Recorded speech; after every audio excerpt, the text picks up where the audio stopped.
안녕하십니까. 개인 투자가들의 승리 투자를 위한 김기수 주식 더스토리의 김기수입니다. 자, 지난 시간에는 커넥티드에 담긴 미래 모빌리티와 관련된 내용을 여러분들과 함께 했죠. 이번 시간에는 오토노마우스에 담긴 미래 모빌리티와 관련된 내용을 공부하는 시간을 갖도록 하겠습니다.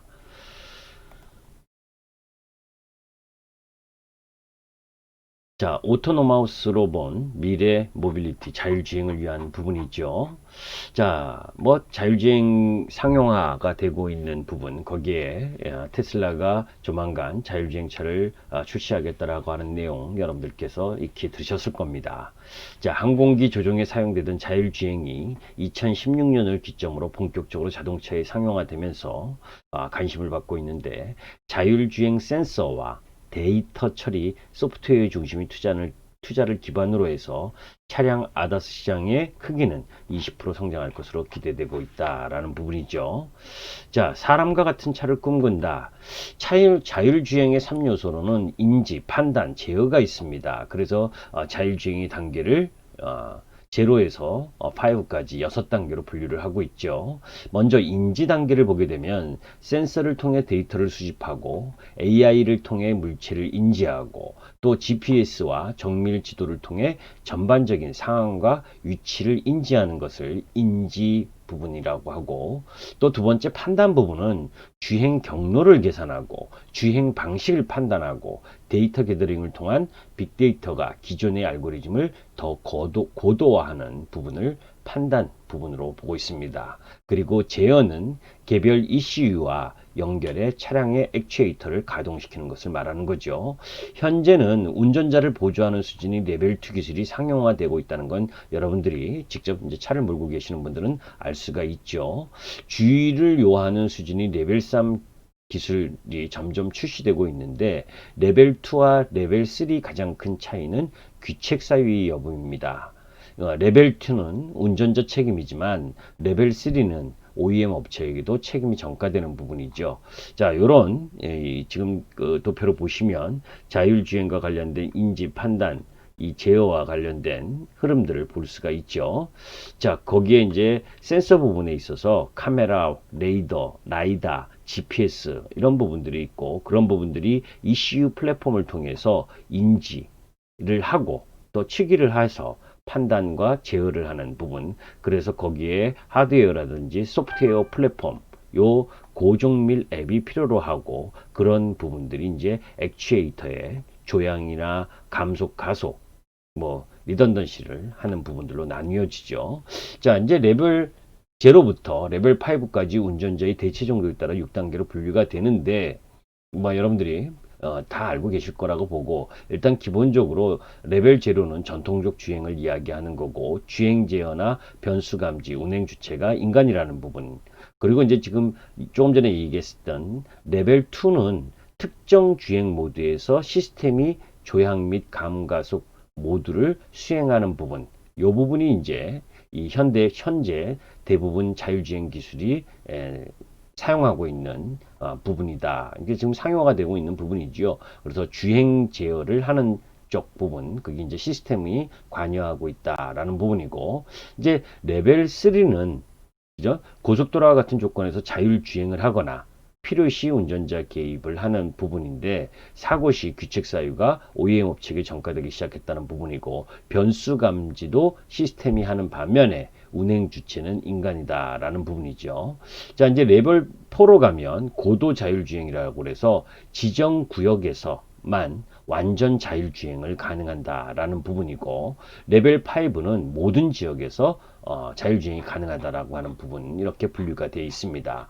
자율주행이 지금 현재 모습은 아까 이야기한 대로 레벨 2의 모습이다라고 보시면 돼요. 그래서 저속 셔틀과 또 배달 로봇, 트럭, 상용차, 요 부분들이 이제 특정한 제한된 조건에서 자율주행을 하는 흐름들을 갖는다, 이렇게 보시면 되는데, 뭐 이 부분들은 여러분들이 읽어보시면 될 것 같고, 중요한 건 이제 글로벌 자율주행의 투축은 이제 카메라와 라이다 부분입니다.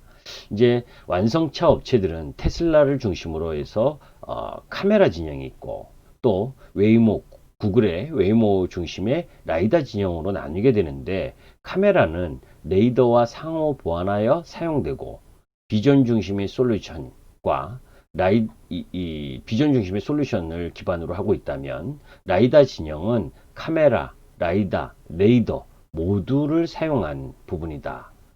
카메라를 사용하지 않는 것은 아닌데, 이 솔루션의 핵심은 라이다로 얻은 고정밀 맵 기반으로 GPS의 정밀한 오차 계산을 하고 있다라고 보시면 돼요. 그래서 카메라 진영은 주로 스타트업 위주로 구성되어 있고, 라이다 진영은 기존 완성체 업체들로 구성되어 있다, 이렇게 보시면 되는데, 그 의미는 저는 개인적으로 이렇게 봅니다. 이 스타트업 유지라고 하는 부분, 그러니까 기존의 내연기관을 생산하지 않았었던 이 테슬라 등 이런 신생 기업들은 이 자율주행의 선두이긴 하면서, 그런 가운데에서 카메라를 이용해서 가격을 다운시키려고 하는 부분, 전기차의 가격을 다운하는 데 집중되고 있는 부분이고, 반대로 이 기존 완성체 업체들은 이 카메라와 라이더 그리고 HD 맵 이런 부분들을 자체 개발하거나 또는 M&A를 통해서 기술을 내재하는 흐름들로 가고 있는데, 이 부분은 비용 절감과 관련된 부분, 그죠? 비용 절감의 압력으로 고정형 라이다 개발이나 핵심 기술 내재화 흐름이 이어지고 있다는 판단이에요. 그것이 맞는지는 모르겠지만 전체적으로는 그렇게 이해하시면 되고, 그래서 테슬라를 비롯한 신생 스타트업 위주는 카메라 플러스 레이더, 그리고 이 기존 완성차 업체들은 우리나라 현대차, 기아차도 마찬가지고 라이다 플러스 카메라, 레이더 이런 부분들을 혼합해서 사용하는 부분, 이런 부분이라 보시면 되는데, 그럼 라이다가 뭐냐? 레이저 빔을 사용한다는 점을 제외하고는 레이더와 유사한 원리 구조이고, 레이저 송수신 모듈과 신호 처리 모듈로 구성되어 있습니다. 레이더가 전파를 이용하여 물체와의 거리 및 형태를 측정한다면, 라이다는 레이저를 이용하여 측정한다 라고 보시면 되는데, 레이저 펄스의 도달 시간을 측정하여 반사 시점의 공간 위치 좌표 계산한다, 이런 부분입니다. 즉 라이다 기술의 핵심은 레이저인데, 먼 거리를 퍼지지 않고 나아가는 직진성, 높은 밀도, 짧은 주기, 펄스 신호 생성, 이런 기술이 차별점 부분에 있어서 살펴보게 되면 광원이나 광검출, 빔 조향 측정에서 발생할 수 있다라는 부분인데, 하여튼 이런 흐름들이 이어지고 있는 중인데, 그런 가운데에서 아까는 라이다였다면 카메라와 AI를 접목한 부분, 이 부분이 또 자율주행의 한 축을 담당하는데, 하나의 센서만을 사용하기에는 각 센서의 단점이 너무 크기 때문에 센서 퓨전을 통해서 각 센서의 장점을 융합하는 방식, 그럼에도 불구하고 센서의 오작동으로 인해 정지된 물체를 인식하지 못해서 충돌하는 사고가 자주 발생하는데, 테슬라의 경우 타 차량에 비해 사고의 빈도가 높은 편이다 할 수가 있습니다. 가장 큰 원인은 센서 퓨전 방식의 차이이며, 테슬라는 데이터 게더링을 통한 성능 개선으로 극복하고자 하죠. 자, 각 센서의 장단점을 융합하여 자율주행에서 사용하는 요 흐름인데, 요거 지금 이 차량과 관련된 부분에 있어서 들어가는 이 융합 기술들을 보게 되면 롱 레인지 레이더나 또 라이더나 카메라 이런 부분들을 다양하게 사용하는, 사람의 눈을 대신하는 흐름인데, 사람의 눈보다 더 정밀하게 오차 없이 할 수 있는 그런 인지 판단 제어를 할 수 있는 부분이 필요한 거죠. 그죠? 그래서 데이터 처리 방식에 따라 하이 레벨과 로우 레벨로 나눠지는데, 여러분들이 단어를 들으시면 아시겠지만, 로우 레벨은 중앙 집중 방식, 그래서 개별 센서에서는 데이터 인식만 이루어지고 처리되지 않는 로우 데이터가 있는 부분을 이제 로우 레벨이라고 하고, 하이 레벨은 개별 센서에서 데이터의 인식과 처리를 다 수행하는, 한 번 처리가 된 하이 데이터를 갖고 있다라는 부분인데, 중앙 ECU에서 데이터를 융합하고 있다라고 하는 부분입니다. 자, 이제 그런 가운데 카메라 진영의 대표 주자격인 테슬라는 카메라로 라이더와 비슷한 수준을 구현하는 유사 라이더를 공개를 했습니다. 카메라와 라이더의 차이를 소프트웨어로 극복하고자 하는데, 현재 코딩 기반이 소프트웨어 1.0에서 딥러닝 기반이 소프트웨어 2.0으로 넘어가고 있는 부분이다. 유사 라이더의 핵심은 자율주행 신경만인 뉴트럴 네트워크로 인공지능 시스템이 스스로 합숙하도록 하고 있다는 거죠. 뭐 이런 부분들이 지속적으로 발전하고 있는 상황이다 보시면 되고, 사진을 통해서 여러분들이 이해하시면 좋겠습니다. 특히 케이스가 발생하면 알고리즘을 수정해서 특정 케이스로 라벨링을 직접 해주는 것이 아니라 판단에 사용될 데이터를 뉴트럴 네트워크가 라벨링하여 전송함으로써 인공지능이 스스로 학습이 가능하도록 한다는 거죠. 자, 거기에서 이제 유사 라이더 핵심은 스스로 학습하는 인공지능이라고 하는 부분이 핵심인데, 카메라로 얻은 비디오 데이터를 넘어 시간과 속도까지 포함한 4D로 퀀텀 점프를 목표로 하고 있는 부분이다. 테슬라가 자체 제작하고 있는 도조가 시장의 게임 체인저가 될 것으로 분석하는 흐름인데, 현재는 사람이 라벨링한 데이터를 기반으로 반자동 라벨링이지만 도조가 가능해진다면 뉴트럴 네트워크 훈련을 시켜서 데이터를 기반으로 다시 데이터를 완전 자동 라벨이 가능하도록 하는 부분입니다. 자, 이제 이 부분은 결국 모든 데이터를 뉴트럴 네트워크가 스스로 학습해서, 그죠? 인공지능화해서 딥러닝을 통한 흐름들로 이어졌 부분이다, 이렇게 보시면 돼요. 그래서 고도화가 된다라는 부분이죠. 자, 거기에 이제 레이더가 있고, 그죠? 레이더는 가장 역사가 오래된 레이더는 전자파를 송수신하여 얻는 신호를 기반으로 거리, 속도, 방향 등을 인식 가능하지만 물체의 정확한 이미지를 인식할 수 없다가 단점입니다. 최근 전파를 송수신하는 채널의 수를 늘려 물체 인식이 가능한 이미징 레이더를 개발하고 있는 흐름이다, 이렇게 보시면 되는데, 이 부분과 관련된 부분도 이런 유형 부분으로 나뉘어지는구나. 그러니까 라이더, 그리고 카메라 플러스 AI, 거기에 레이더, 이런 부분으로 나누어지고 있구나라는 거 보시면 되는데, 큰 축으로 보면 이제 카메라와 라이더로 구분해서 볼 필요가 있다 라는 부분이고, 이 카메라와 관련된 센싱 칩과 신호 처리, 통화 시스템, 이런 관련된 부분, 또 라이더와 관련된 부분, 또 레이더와 관련된 부분, 회사들, 이런 부분들이 있는데, 이건 자세하게 여기까지 알 필요는 없을 것 같아요. 자, 그러면 이제 국내 자율주행 센싱 스타트업 3파전이 벌어지고 있다라고 보는데, 이게 좀 비상장 기업입니다. 비트센싱은 레이더 쪽, 서울 로보틱스는 라이더 쪽, 스트라드 비전 쪽은 카메라, 이쪽 부분의 중심에 한국의 자율주행 스타트업 진영이 지금 형성되어 있다라고 보시면 되고, 비트센싱은 이제 만도와 함께, 그죠? 그런 부분들. 근데 국내 기업들은 주로 소프트웨어에 주력하고 있는데, 아까 조금 전에 언급한 기업별로 주력하는 센서가 다르지만 결국 각 센서를 통해 3D 데이터를 프로세싱하는 것이 목적이기 때문에 다른 센서에도 대응할 수 있게 준비하고 있다, 이렇게 보시면 되고, 후발 업체이기 때문에 글로벌 선도 업체들에 비해 데이터가 부족하죠. 직접 게더링하기보다는 오픈소스로 납품하는 대신에 고객사의 데이터를 사용하는 방식을 고려하고 있는 중이고, 궁극적인 타겟은 자동차 업계이지만 우선 현재로서는 인프라 시장의 프로젝트를 수행하면서 데이터 기반을 쌓고 있는 상황. 이 자동차 업계 특성상 2, 3년의 기술 입증을 필요로 하고, 또한 국내의 완성차 업체는 하나뿐이기 때문에 이미 기술이 상대적으로 오래 입증된 해외 업체와 주로 컨택을 할 수밖에 없는 상황인 것도 아쉬운 부분이죠. 자, 이제 결국 이 컴퓨터 전쟁으로 이어진 자율주행은 테슬라의 FS 칩, 이 부분이 지금 내재화를 하면서 주목받고 있는 부분입니다. 원래 이제 테슬라는 이 모바일 아이, 그리고 모바일 아이와 또 엔비디아 이쪽 부분을 사용하다가 현재는 자사의 차량에 특화된 디자인으로 직접 설계한 FSD 칩을 장착하고 있는 부분인데, 2021년부터 브로드컴과 공동 개발한 FSD2를 TSMC 7나노 공정으로 생산할 예정이 있다. 그 내자를 결정하게 된 이유는 가장 중요한 건 가격이에요. 그죠?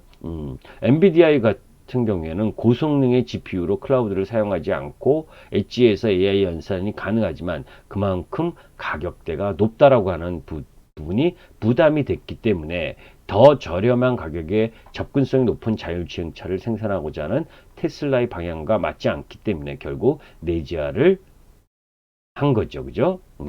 그 부분은 뭐 엔비디아냐 테슬라냐 이런 부분들 속에서 그 기술력보다는 어느 쪽에 중점을 두고 또 우리가 뭐 이런 거 있죠. 활용하지 않는 범위 내에서 너무 많은 기술이 들어가게 되면 단가가 비싸지잖아요. 또 이 전기차 같은 경우에는 전력 소모량도 중요하고 이런 부분들을 고려해서 단가를 낮추기 위한 테슬라의 선택이었다라는 관점으로 바라보시면 됩니다. 자, 이제 컴퓨터 전쟁으로 이어진 자율주행에서 엔비디아와 모빌아이, 그죠? 모빌아이에 대한 이야기를 하게 되면 테슬라를 제외한 안성체 업체들은 모빌아이와 엔비디아 양쪽 진영으로 구성되어 있는데 그죠? 두 회사의 가장 큰 차이점은 연산 방식입니다. 모빌아이는 테슬라와 유사한 방식으로 통신을 이용한 클라우드로 저성능 칩을 보완하는 반면에 엔비디아는 클라우드가 필요 없는 고성능 GPU를 SoC로 공급하고 있다라고 보시면 되고 테슬라만이 유일하게 칩 내재화에 성공했으며 나머지 완성업체들은 모빌아이와 엔비디아 진영으로 나뉘어져 있다. 거기서 이제 이 모빌아이는 카메라 기반이고 엔비디아는 AI 기반 이 부분이다라고 보시면 되고 그런 부분들 속에서 모빌아이와 협력하고 있는 BMW를 비롯해서 폭스바겐 그리고 또 엔비디아와 협력 관계를 갖고 있는 도요타라든지 우리 현대 뭐 이런 부분들이 함께 있다라고 보시면 됩니다. 자, 이제 그런 가운데에서 뭐 이제 엔비디아와 관련된 부분의 칩 생산 그리고 또 모빌아이 특히 이제 모빌아이는 하드웨어와 소프트웨어가 결합된 완성품을 제공을 하는데 IQ5부터 오픈 클로즈 버전을 구분하여 출시하고 있다라고 보시면 되고 자 이제 그런 가운데 로드 익스피리언스 매니지먼트 기술을 통해 HD 맵을 생성하고 맵 데이터 기반으로 도로의 형태와 각도 등을 구분하면서 BMW와 닉산 폭스바겐 등 완성차 업체들과 협력하여 데이터를 공유하고 있다 이렇게 보시면 되죠. 자 그럼 결국 이제 우리가 종합해 보면 뭐예요? 테슬라와 그리고 모빌아이와 그리고 뭐예요? 엔비디아. 그죠? 이렇게 그러니까 테슬라는 내재화. 그 본인 스스로. 그리고 뭐예요? 모빌아이 쪽에 기존 자동차 회사 일부. 또 이 뭐죠? 엔비디아 쪽에 기존 자동차 회사 일부. 이렇게 이제 삼각전이 펼쳐지고 있는 시장 흐름이다. 라고 보시면 되는데 사람의 대체를 꿈꾸는 테슬라의 오토파일럿 이제 이 부분이 지금 중요하게 가장 현실적으로 다가와 있는 가장 우수한 기술이다라고 볼 수가 있는데 테슬라는 가장 진보된 수준의 아다스 시스템인 오토파일럿을 이 레벨 2의 수준으로 운전자의 주의를 요하는 핸즈프리 주행의 수준을 제공하고 있으며 궁극적인 목표는 운전자의 개입 없이도 주행이 가능한 레벨 5의 완전 자율 주행을 제공하는 것이겠죠, 당연히. 근데 오토파일럿이 안전에 대한 문제는 계속 제기되어 왔지만 뭐 MCU와 오토파일럿 ECU가 별도로 구성되어 있기 때문에 MCU에 문제가 생기더라도 주행은 문제없이 이루어질 수 있다라고 하는데 오토파일럿은 앞선 시간에 설명을 드렸었던 그죠? 오버 더 에어를 통해서 계속 업데이트가 되고 그죠? 주행 데이터 게더링을 통한 알고리즘 고도화로 점점 더 안전해지고 있다. 지금 이제 도표를 보시면 아시겠지만 미국 전체 자동차 사고 확률에 비해서 9배가량 더 안전하며 노후화된 차량과 도로를 제한하더라도 더 안전해지고 있다고 하는 부분입니다. 대체적으로 겨울철에 사고 확률이 더 높은 자동차 특성상 계절성이 다소 있지만 그를 감안하더라도 안전해지는 추세는 뚜렷하다. 그죠? 그런 부분들을 여러분들이 생각하시고 또 기본적으로 TACC 주행 속도와 차간 거리를 자동 조정하는 기술을 말하는 거죠. 또 오토스티어 차선 유지 보조 기능을 제공하고 있으며 요런데 이제 요런 부분들 속에서 풀 셀프 드라이빙, 그러니까 아까 FSD라는 게 풀 셀프 드라이빙이라 해서 완전한 자율주행을 이야기를 하는 옵션을 구매할 경우에 차선 변경이나 고속도로 자율주행 등 더 높은 수준의 자율주행을 제공하고 있는데, 이 테슬라가 그죠? 차값을 내린다 하는 게 요런 기술들을 옵션으로 팔는 흐름을 가기 때문에요. 그래요. 그죠? 그러니까 차량 본체만은 싸게 만들면서 이런 신기술은 뭐예요? 옵션을 통해서 비싸게 파는 거죠. 그죠? 그런 전략을 보여주는 거죠. 그래서 오히려 그 맛을 들었었던 옵션을 구매하지 않으면 기존에 사용하던 자율주행 기능을 사용하지 못하게 되니까 답답하게 되는 거죠.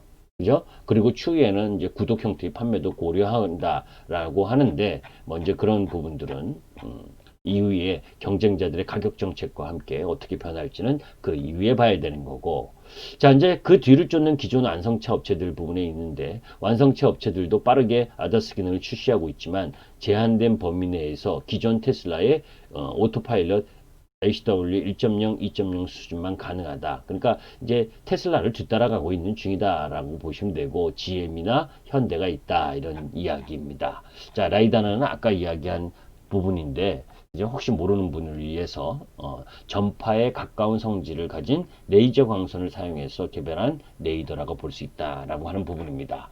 자, 이런 내용 부분이 설명드렸는데, 큰 줄기는 이래요.